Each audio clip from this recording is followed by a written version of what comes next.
turn this thing on?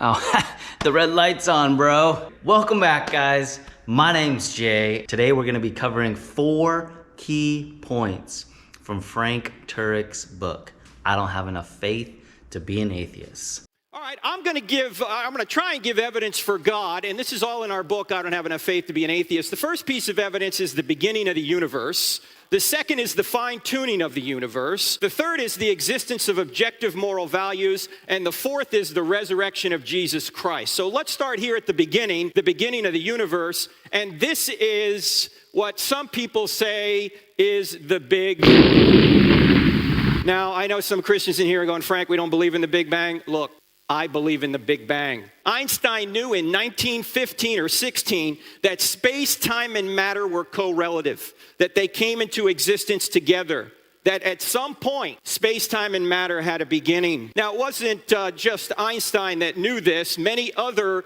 scientists who have won Nobel Prizes in physics have said this. These are all Nobel Prize winners who helped discover some of this surge evidence. The first is Arno Penzias. Here's what he said. And by the way, these are not Christians. Penzias said, the best data we have concerning the Big Bang are exactly what I would have predicted had I had nothing to go on but the 5 books of Moses, the Psalms, and the Bible as a whole. His colleague, Robert Wilson, said, certainly there was something that set it all off. I can't think of a better theory of the origin of the universe to match Genesis. George Smoot, a astrophysicist at University of California at Berkeley, said, there is no doubt that a parallel exists between the Big Bang as an event and the Christian notion of creation from nothing. So, that is the beginning of the universe. The second piece of evidence is the fine-tuning of the universe. Not only did the universe explode into being out of nothing, it did so with extreme precision, as if somebody were shepherding the expansion and the creation and the expansion through stages. In fact, Stephen Hawking, again an atheist, put it this way. He said, if the expansion rate of the universe was different by 1 part in 1,000 million, a second after the Big Bang, the universe would have collapsed back on itself or never developed galaxies. You change the expansion rate that infinitesimal amount, we're not here. Not only are we not here, there might not even be a universe at all. There might not even be chemistry. So the expansion rate is precisely fine-tuned. This is an initial condition. Somebody just put this condition in at the very beginning. The gravitational force is also highly fine-tuned. It's fine-tuned to 1 in 10 to the 40 precision. You say, Frank, I can't get my head around 1 to the 10 to the 40. Neither can I, so let me give you an illustration. 1 to 10 to the 40 precision is this. Imagine a tape measure stretched across the entire known universe. Now, that's a long way. Set the gravitational force at a particular inch mark on that tape measure. I know gravity's not measured in inches, but this is just give you a scale idea in your mind. If you were to move the strength of gravity 1 inch in either direction, we wouldn't be here. That's 1 in 10 to the 40 precision. The third argument is more philosophical, yet it's the argument or the evidence that we've all known since we were very small children. Objective moral values. There's nobody out there who is unchanging and has the authority to establish what is good by his very nature, then everything's up for grabs. If there is no God, love is no better than rape. Not in an objective way. We, of course, might not like it, but it couldn't be objectively wrong unless there's a standard of objective rightness. If there is no God, there are no human rights. Everybody in this room believes you have certain rights. The right to life, the right to free association, the right to religion, the right to liberty, all of these things. If there is no God, there are no human rights. Everything is a matter of opinion. If there is no God, tolerance is no better than intolerance. And if there is no God, you can't complain about the problem of evil. A lot of times people say, well, evil disproves God. In fact, C.S. Lewis thought so for a long time. He didn't believe in God because he thought there was too much injustice in the world. And then one day the light bulb went off in his mind. And he later wrote it in a book called Mere Christianity. Here's what he said. He said, as an atheist, my argument against God was that the universe seems so cruel and unjust. But how had I got this idea of just and unjust? A man does not call a line crooked unless he has some idea of a straight line. What was I comparing this universe with when I called it unjust? You see, there's no such thing as injustice unless there's justice. So up to this point, Frank has covered 3 of the 4 notes for the evidence of the existence of God.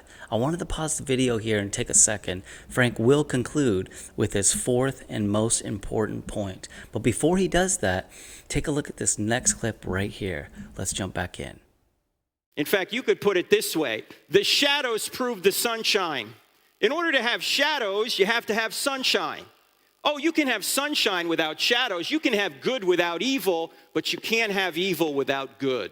You can't have shadows without sunshine. So evil does not disprove God. Evil is actually a backhanded argument for God, because there'd be no such thing as evil unless there was something known as good. So evil may prove there's a devil out there, but it doesn't disprove God. So my 4th line of evidence is the resurrection of Christ.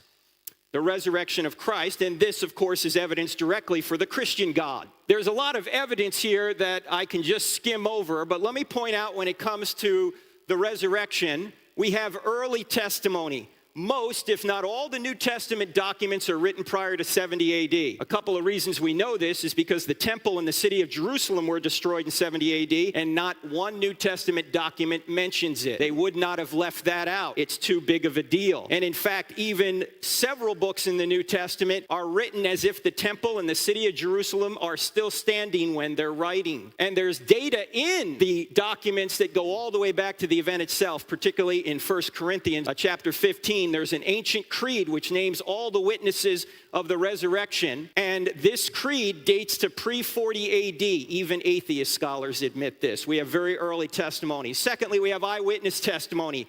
They claim to be eyewitnesses, but they also prove to be eyewitnesses. There are 84 eyewitness details in the book of Acts alone. There are 59 such details in the Gospel of John, historically probable or historically confirmed eyewitness details. Turns out the New Testament and the Old Testament are filled with embarrassing details that the writers never would have made up. The disciples run away. This is like a Monty Python movie, isn't it? Run away! And who are the brave ones? Who are the brave ones, ladies? The ladies are the brave ones at the crucifixion.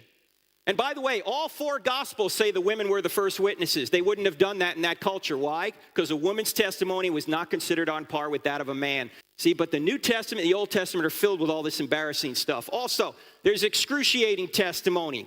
11 out of the 12 died excruciating deaths when they could have saved themselves by saying he had never risen from the dead. Also, extra biblical testimony. People always ask, are there any writings outside the New Testament that talk about the events of the first century? Yes, there are. There are 10 ancient non-Christian sources within 150 years of Jesus' life. People like Josephus, Tacitus, Suetonius, Thallus, Phlegon. When you take what they've written down, they've written very briefly about Jesus and the apostles, but when you combine everything they say, you get a story congruent with the New Testament. So you have these non-Christian writers saying exactly what the New Testament says. Finally, the explosive growth of Christianity from the very city of Jerusalem, from which Jesus is alleged to have risen from the dead. Christianity did not spread by the sword. It spread by the sword being used on it. The best explanation seems to me that Jesus rose from the dead. So here are the 4 key points that Frank just covered from his book, I Don't Have Enough Faith to Be an Atheist. I'll leave an Amazon link in the description below, as well as information on Frank and his ministries. Thanks for watching. We'll see you in the next one.